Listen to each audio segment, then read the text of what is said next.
پھر ایک مرتبہ حیدرآباد کے شادیوں پر ایک مختصر سا آپ کا ایک پیغام آ جائے کہ جو فضول خرچی جو بربادی ہو. میں تو بار بار کہتا ہوں کہ نارتھ ایسٹ کے 2-3 اسٹیٹ کو چھوڑ کر ملک کا کوئی چپا ایسا نہیں بچا ہے جہاں میں اپنی تمام تر بیماریوں کے باوجود ملک اور ملت کے موجودہ حالات کے پیش نظر گیا نہیں ہوں. پچھلے 15-16 سال سے میرا علمی کام رک گیا، میرا تصنیفی کام رک گیا، اس لیے کہ میں شہر شہر گاؤں گاؤں جا رہا ہوں. حیدرآباد میں صلاحیتیں بہت ہیں، لیکن مجھے بہت دکھ کے ساتھ یہ کہنا پڑ رہا ہے کہ حیدرآباد کے لوگوں سے زیادہ، خاص طور پر مسلمانوں نے حیدرآباد سے زیادہ اپنے مال اور خوشحالی کو ویسٹ کرنے والے کہیں کے مسلمان کم سے کم میں نے نہیں دیکھے. مسلمانوں نے حیدرآباد کو یہ بات معلوم ہونی چاہیے کہ RSS یا اس کے بعد نمبر 2 پر جو سب سے بڑا برہمنی NGO ہے گایتری پریوار کے نام سے، تو انہوں نے اپنے ممبرز پر شرطیں لگا رکھی ہیں کہ آپ کو 50,000 روپے سے زیادہ نہیں خرچ کرنا، 51,000 روپے سے زیادہ نہیں خرچ کرنا. بہت سخت شرطیں لگا رکھی ہیں، اور وہ پیسہ، اپنا پیسہ قومی مشن میں لگا رہے ہیں. اور مسلمان، پورے ملک کے مسلمان اور خاص طور پر حیدرآباد کے مسلمان، وہ اپنی آمدنی کا شاید میرے خیال میں 80-90% پیسہ ایک دن میں پھونک دیتے ہیں. زندگی بھر کماتے ہیں اور شادی کے دن سب کو جلا دیتے ہیں. ایک دوسرے سے آگے بڑھانا، ایک دوسرے کو نیچا دکھانا. جتنے شادی خانے میں نے حیدرآباد میں دیکھے ہیں، مجھے یاد نہیں کہ میں نے کہیں اور دیکھے ہوں. اور جتنے کھانے کا ویسٹیج یہاں دیکھا ہے، اتنا شاید ہی کہیں دیکھا ہو. تو یہ اللہ کے عذاب کو دعوت دینے والی چیز ہے. نظام حیدرآباد کے دسترخوان بھی بہت بڑے ہوا کرتے تھے، لیکن پھر انجام کیا ہوا؟ تو اللہ تعالیٰ کبھی بھی کسی طاقت کو بھی کھڑا کر دیتا ہے، لیکن وہ تو ڈنڈا ہوتا ہے، پیچھے اللہ کا ہاتھ ہوتا ہے. میں بہت محبت اور احترام کے ساتھ مسلمانوں نے حیدرآباد سے درخواست کروں گا کہ آپ کچھ کریں یا نہ کریں، اپنے مال کے خرچ کی ترتیب کو درست کریں. قوم کی غربت اور جہالت کو دور کرنے پر اپنا مال لگائیں. اپنا وقت برباد نہ کریں شادیوں میں.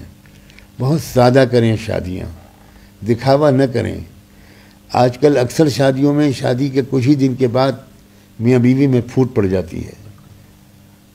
اس کی وجہ یہ ہوتی ہے کہ نظر لگتی ہے اس شادی پر کسی غریب لڑکی کی. اگر یہ شہنائی بجاتی ہوئی بارات گزرے گی اور سڑک کے کنارے کوئی جھوپڑی، کوئی گھر ہوگا جس میں کسی غریب گھرانہ رہتا ہوگا، اور اس بیٹی نے کھڑکی سے جھانک کر اس بارات کو دیکھ لیا اور پھر تکیے میں منہ چھپا کر پھوٹ پھوٹ کے رونے لگی کہ کاش میرا باپ زندہ ہوتا، میں یتیم نہ ہوتی، کاش میرا باپ اتنا غریب نہ ہوتا، تو مجھے بھی کوئی دلہن بنا کر لے جاتا. مجھے ڈر ہے کہ اس غریب لڑکی کی آہ اگر لگ گئی تو ساری دنیا کے تعویذ لکھنے والے تعویذ لکھتے رہیں گے، لیکن جو عذاب اس لڑکی کی آہ کی وجہ سے اس شادی شدہ جوڑے پر آئے گا، اسے کوئی تعویذ ٹال نہیں سکتا. میری بہت گزارش ہے کہ خدا کے لیے اسلام کو بدنام نہ کریں. میں ایک بار ایک ہائی کورٹ کے مسلم جج کی بیٹی کی شادی میں شریک تھا. میں شادیوں میں نہیں جاتا، بالکل نہیں جاتا، لیکن اس شادی میں جو گیا تھا، آج سے 15-20 سال پہلے کی بات ہے، وہ ایک بہت بڑے اللہ والے کے حکم پر گیا تھا. تو وہ چونکہ جن صاحب کی بیٹی کی شادی تھی وہ ہائی کورٹ کے جج تھے، اور لڑکے کے باپ جو تھے وہ IPS آفیسر تھے، ہمارے UP کے DG کے وہ پرسنل اسسٹنٹ تھے. تو ان سے بھی میرا رابطہ تھا. تو DGP UP کے جو تھے اس وقت مسٹر پرکاش سنگھ، وہ ان کے پاس ہی مجھے بٹھایا گیا تھا. تو انہوں نے مجھ سے پوچھا کہ مولانا، ہم لوگوں کے بچپن میں ہم لوگوں کے گھروں میں شادیوں میں بہت بےہودگی اور فضول خرچی ہوتی تھی، آپ لوگوں کے یہاں کی شادیاں بہت سادہ ہوتی تھیں. اب بالکل الٹ گیا معاملہ، کیا بات ہے، اس کی وجہ کیا ہے؟ تو میں نے ان سے کہا کہ میں اس تقریر میں اگر آپ اجازت دیں تو میں کھل کر اس کا جواب دوں. اس کا جواب یہ ہے کہ اسلام کی نعمت آج نہیں تو کل آپ لوگوں کے ہاتھ میں آنے والی ہے. یاد رکھیے کہ میں بہت آن ریکارڈ یہ بات کہہ رہا ہوں.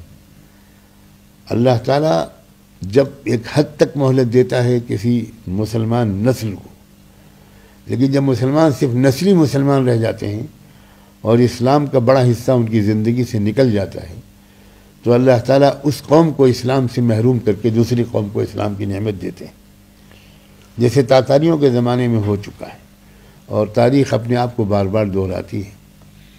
اس وقت بھی آپ دیکھیے کہ فلسطینی قوم کی ہمت، بہادری اور ہر حال میں اللہ کا شکر ادا کرتے رہنے کے ان کے عادت کو دیکھ کر سینکڑوں اور ہزاروں لوگ مغرب میں مسلمان ہو گئے، اور روز یہ سلسلہ جاری ہے۔ تو یہ مسلمان جو ہو رہے ہیں یہ اتفاقی واقعہ نہیں ہے، ہمارے اندر سے اسلام جا رہا ہے، دوسری قوموں کو مل رہا ہے اور ملے گا۔ ایک وقت آئے گا کہ ہماری ملک کی اقوام کو بھی یہ نعمت ملے گی۔ ہماری دعا ہے کہ سب کو ملے، مگر اللہ ہم سے نہ چھینے، ہمیں صحیح مسلمان بن کر جیتے رہنے کی توفیق عطا ہو۔